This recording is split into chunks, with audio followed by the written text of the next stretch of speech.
heard these tales of kings and knights and castles.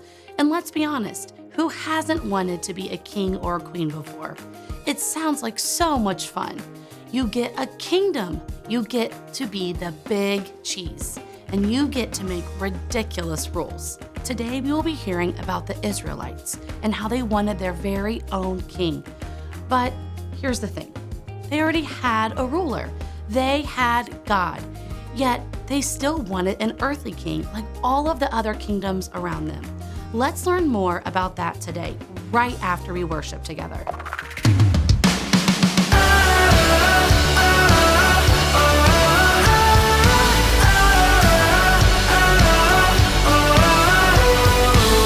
Who breaks the power of sin and darkness?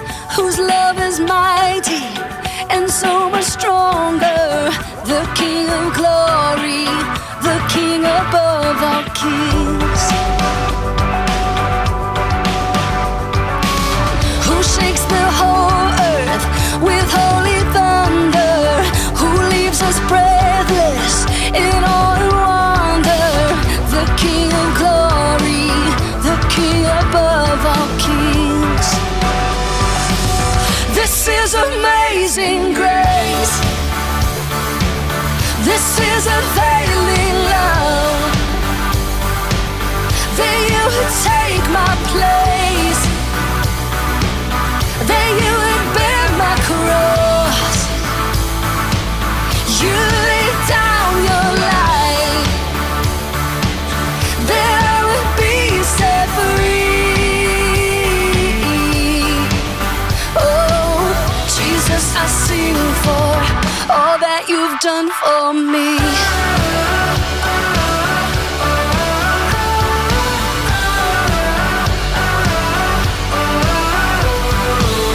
Who brings our chaos back into order?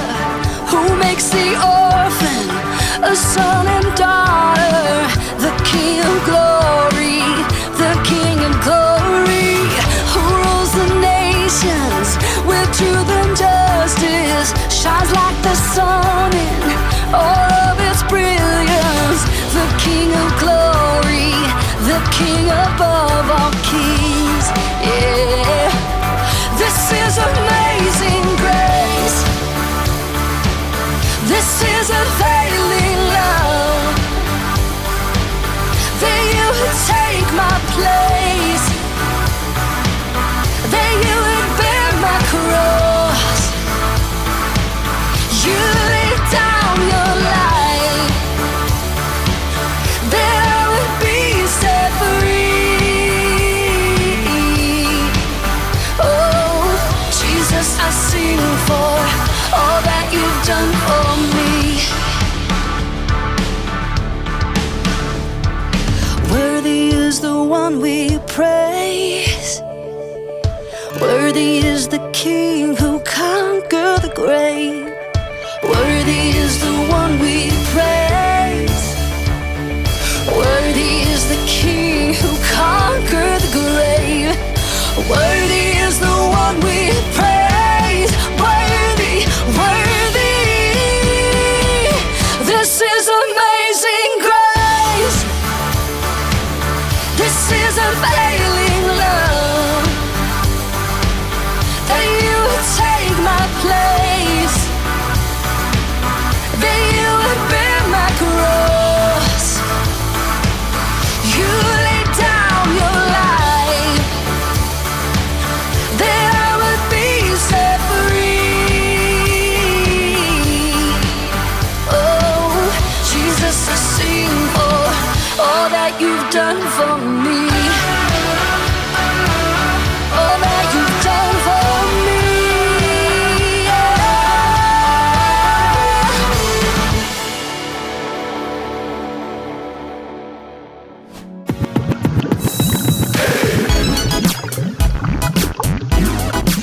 Have you ever wondered what it would be like to be a king for a day?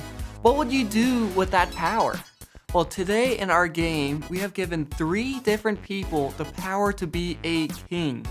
We shall call this game the King Games. Each ruler shall give a challenge to their people. Whoever loses this challenge will have to face a consequence. Well, are you ready to see what our kings are up to? Well, let's take a look. Hello, everybody. Right now, I am the queen, and I say that our challenge right now has to do with Skittles. These two are gonna have to use straws to move their pile of Skittles all the way to the other plate. We're gonna do 45 seconds, and we're gonna see who can get the most. You guys ready? I'm gonna win, totally. You're winning? Oh boy. All right, take your places. Let's go. All right, 3, 2, 1, go! Oh, Johnny dropped his. You can't do that! That wasn't in the rules. Off with his head. Oh boy. 15 seconds. That's a double.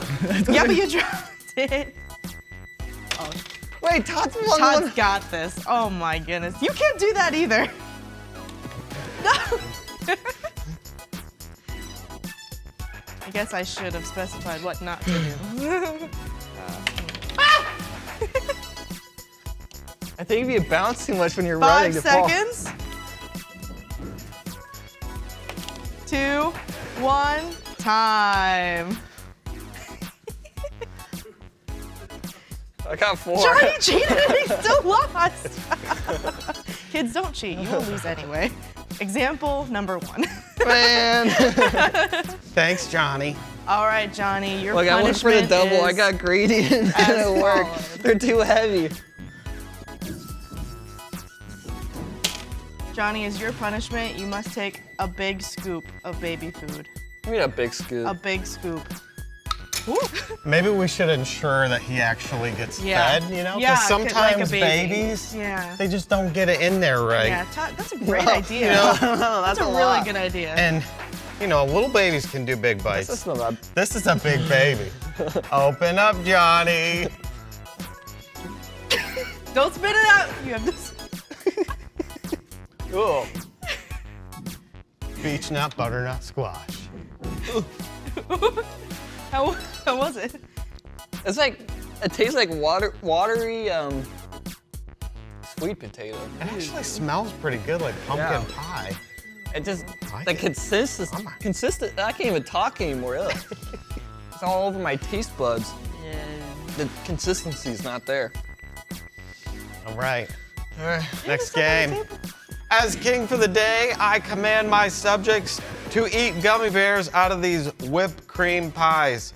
Whoever has the least in 45 seconds loses and therefore gets a consequence.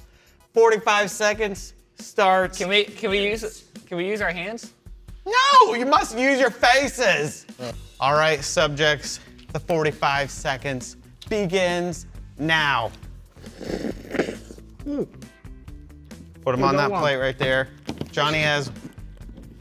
I think done. Marissa just won.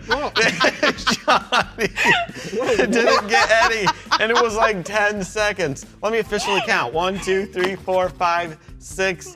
Johnny, up with your head. Let's go. Wait, someone answer me. How did you do that?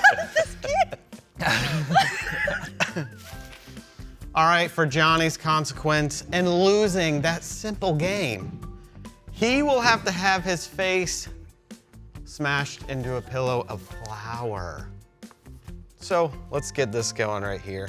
I think that's enough, King. More. Yeah.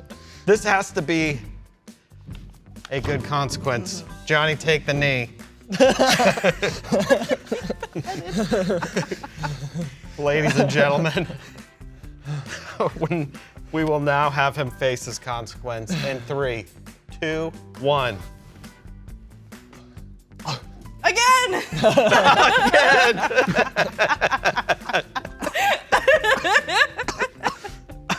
You okay? Yeah, it's on my nose. Johnny, you survived, but barely. Yay! Thanks, King, for your grace.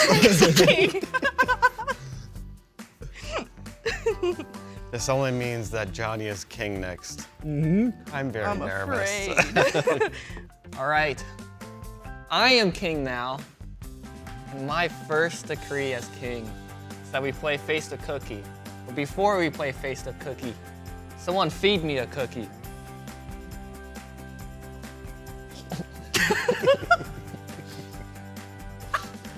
Big subject. So, in Face the Cookie, my two contestants are gonna place a cookie on their forehead. Their goal is to use their face muscles to move the cookie until it reaches their mouth. We're gonna see who gets the most in 45 seconds. Whoever wins doesn't get punished.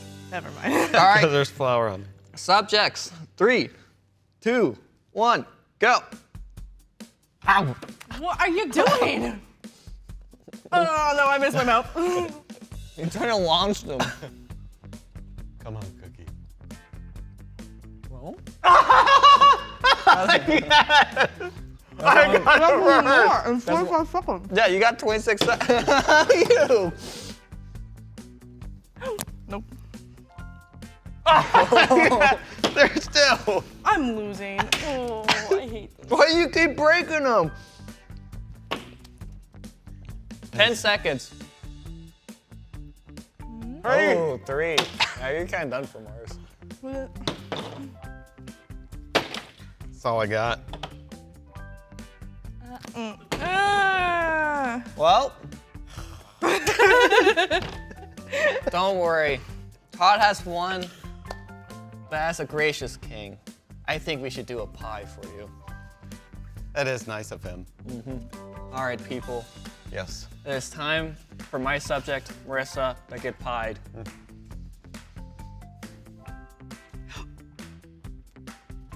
Look at that.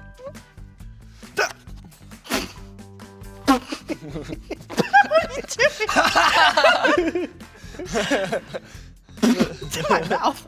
Oh. You're not supposed to eat it. Yeah, I know. Well, thanks for watching, everyone. We appreciate you joining us this week, and we'll see you next week for another game time. Mars! Mars!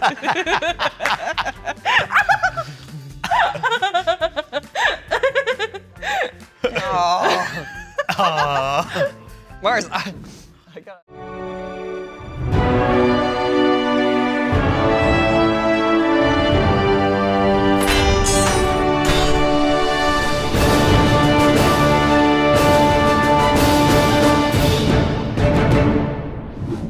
We may not have kings, but we all have rulers.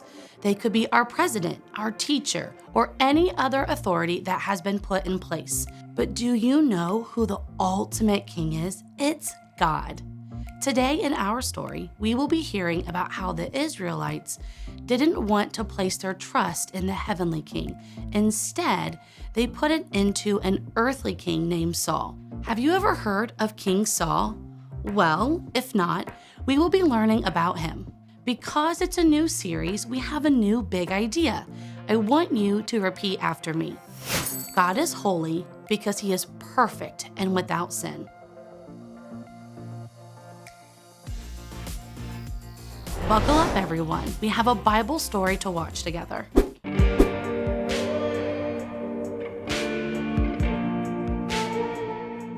Samuel was a judge over Israel. When he was old, Samuel chose his sons, Joel and Abijah, to be judges. There was a problem though. Joel and Abijah were not good judges like their father. Joel and Abijah were unfair and dishonest. The leaders of Israel went to Samuel. "You were a good judge," they said, "but your sons have not followed your example. We don't want them to lead us. We want a king like the nations around us." Samuel wasn't sure how to respond, so he prayed to God. God said, "Samuel, they are not rejecting you, they are rejecting me as king.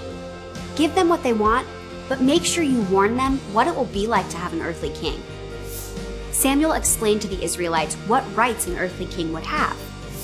A king could make their sons serve in the army, he could make their daughters work for him, or he could take away their fields and servants.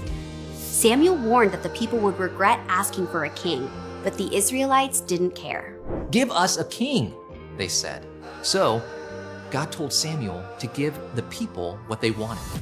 Then Samuel told the leaders of Israel to go back to their cities and wait for a king. One day, a man named Saul came to Samuel. Saul was tall and handsome. He was looking for his father's missing donkeys. Samuel invited Saul to have dinner with him. He told Saul that his family would be important to everyone in Israel. Saul didn't understand. He wasn't from a big family. His tribe, the tribe of Benjamin, was the smallest tribe in Israel. Still, Samuel gave Saul the best spot at his dinner table. The next morning, Samuel poured oil on Saul's head. "You will be king," Samuel said. Samuel gave Saul some instructions and sent him home to wait for the right time to start ruling over the Israelites. The Spirit of God was with Saul. God intended for a heavenly king to rule over Israel, but the Israelites did not trust God's plan. They wanted a king like the nations around them. God had a better plan, to eventually send his son, Jesus, to be the perfect king forever. What do you think it means to trust someone? Turn to your family members and discuss this. I'll give you guys 15 seconds.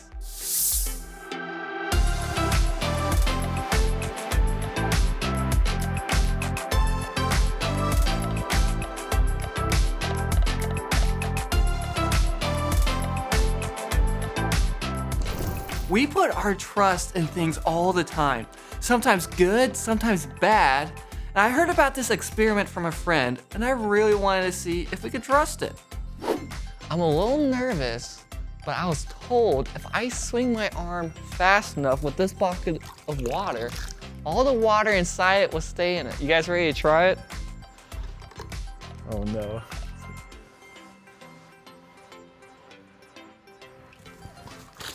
Oh!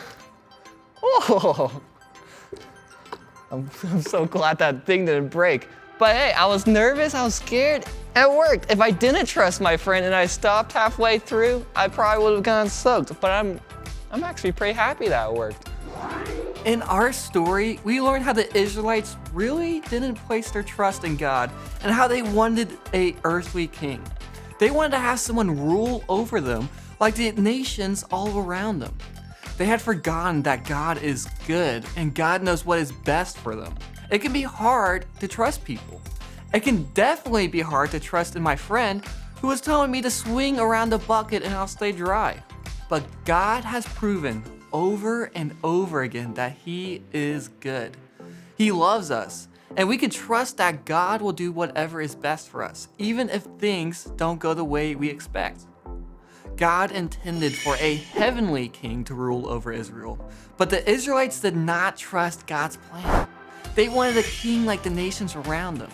They had their own ideas about what was best for them, but God had a better plan, to eventually send His Son, Jesus, to be the perfect king forever. Because God is holy, sin has broken our relationship with God, but Jesus has come so that we can have peace with God. This is an incredible gift, and we can respond to God's love for us by trusting that He knows what is best for us, and His plans are always good. Go ahead and wrap your time up together as a family in both prayer and scripture. While we have God as our King, we should remember to lift those up who are our leaders in prayer as well. So do that today. Pray for the leaders that God has placed in your life. Ask Him to guide them, to give them courage to do what is right, and to bring about His glory. Then read through 1 Samuel chapter 8, verses 1 through 18. This is the story where the Israelites were demanding a king. Thanks for watching, everyone. We hope to see you next week when we get to learn more about Saul.